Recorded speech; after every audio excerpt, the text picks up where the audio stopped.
I was rooting for this movie. We all were rooting for this movie. We were all rooting for you! How dare you!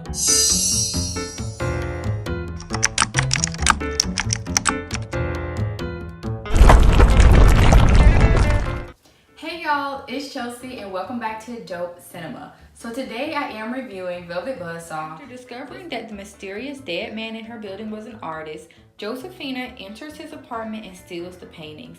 Everyone surrounding the paintings become at the will of a supernatural force, and it starts to enact revenge on those who've allowed their greed to get in the way of art.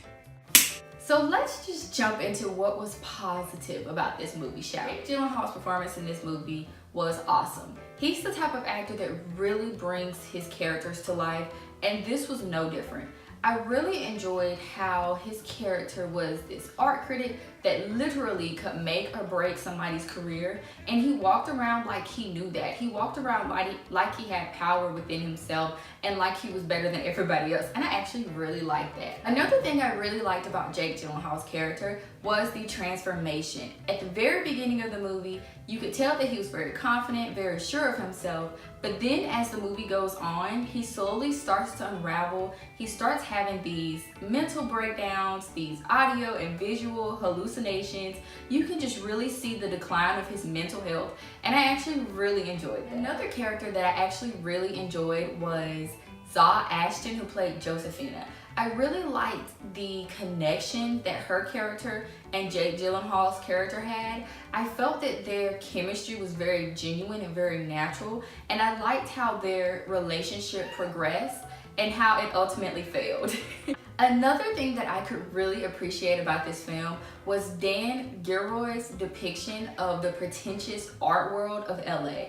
I thought that it was spot on. I loved how absurd the names were. I mean, you have Redora Hayes and Ventral D's, John Don Don. I mean, those names are super absurd, and I really felt like the satire for this film was really spot on. Another thing I liked about this film was how we got a secret entrance into this art world. We got the behind the scenes of how the installations are run, and even the relationships between the artists, between the agents, the dealers, the buyers, the critics. Okay, so let's just go ahead and get into what I didn't like about this film. So the characters were so ostentatious and self-centered and arrogant, and they literally would walk over anybody they had to in order to get ahead. So when they actually started dying, did anybody really care? No. Another thing I didn't understand about this movie was Natalia Dyer's role. If you don't know Natalia Dyer, she plays Nancy on Stranger Things. So I definitely thought that she was going to have a bigger purpose and a bigger role in this movie. She plays Coco, who is a personal assistant, and that super cliche, sweet, nice girl in this really bad, mean world. And she always found the people that were dead. When people died, she literally was the one that found them, which I actually thought was hilarious. But I was thinking that there was going to be this bigger conspiracy or this bigger plot twist that she was going to be involved in, and she wasn't. I didn't really understand her purpose or her role in this movie. Honestly, I could have played this movie. Okay. Maybe not me, but any young upcoming actor, actress could have played this role. A huge thing that I was really disappointed in was I wanted to know more about Ventral D's. Ventral D's is the artist that they actually stole the art from. I wanted to know more about him. I thought it was so gritty and dark how they portrayed it in the trailer, but then in the movie it just completely fell flat.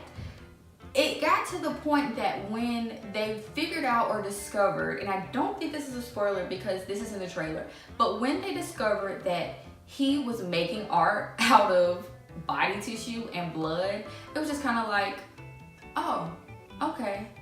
What? That was the most horrifying part, in my opinion, of the movie. I wanted them to go further, dig deeper. I was super excited to see where they could go with that.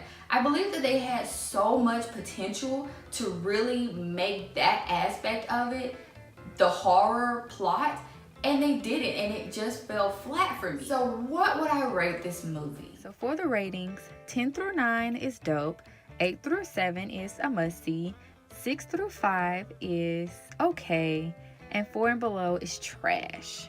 Velvet Buzzsaw, in my opinion, was a 6 out of 10. It was just okay. The concept of this movie was very unique, and I believe that they had the potential to literally make this something fascinating, make this something that we haven't seen before, and it just didn't live up to that. I expected a lot more from Dan Gilroy because of Nightcrawler.